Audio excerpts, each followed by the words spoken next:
Back in 2014, Bill Berndorf volunteered to work at the Say Detroit Radiothon along with the Detroit Rescue Mission. Bill had always been charitable with donations, but not as charitable with his time. That's really the first time that I've ever volunteered to do anything. I was always a little nervous about volunteering because I didn't know what to expect.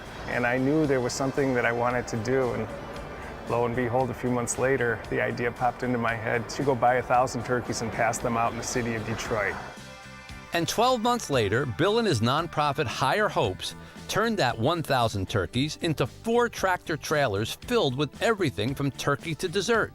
With the money left over from donations, Bill partnered up with Gleaners to create a mobile program to distribute meals throughout the year at organizations like Focus Hope.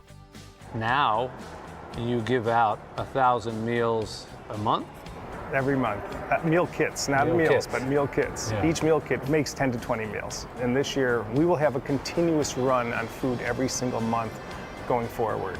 So for a guy who said he never really gave any of his time, it now sounds like this must take up a great deal of time. There are so many people out there that are food insecure, and I just look at things and realize how lucky I am. How many people you just don't know that you touch along the way. It's really what I think about. Thank you, Higher Hopes. Bill may have started by answering the phones, but now he and Higher Hopes is answering their call to provide meals to families in need right here in the heart of Detroit. Thanks, Mitch. Joining us live is Bill Berndorf, the founder of Higher Hopes. Thank you for being with us. Thanks for having me. Absolutely, our pleasure. First, let's talk about COVID-19. It's had a pretty big impact on pretty much everything. Oh my gosh, especially food insecurities. When this all broke out, I was at a food pass out at one of our food pantries, and the line of cars went so far down the street that you couldn't see the end of it. It was so bad at the beginning because people just didn't have any supplemental checks coming in and they were losing their jobs. So we took on a big, huge initiative, and we raised over $100,000 since then.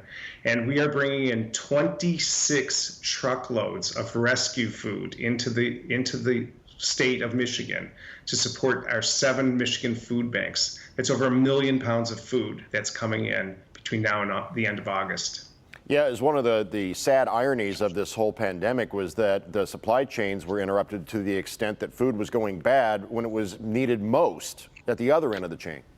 Absolutely. I saw a story on the news about it and tried to figure out a way to bring in these trucks. And all of our donors, more than 100 of them that really support Higher Hopes, came right up to the plate and donated that $100,000. And we were able to do that on top of adding more meal kits to the communities of our Head Start people. And we're just doing a great job getting the food out there where it's needed.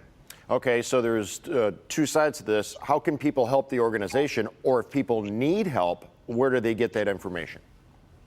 The best thing to do is make donations if you can to Higher Hopes. We have a website at it's at www.higherhopesdetroit.org, or you can make a donation right on Facebook.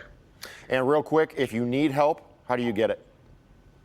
Gosh, there's a lot of help out there. There's a telephone number, 211, that you can call, and that number will direct people to a food pantry, shelter, or a soup kitchen to get some food. All right, Bill, doing God's work. Thanks so much.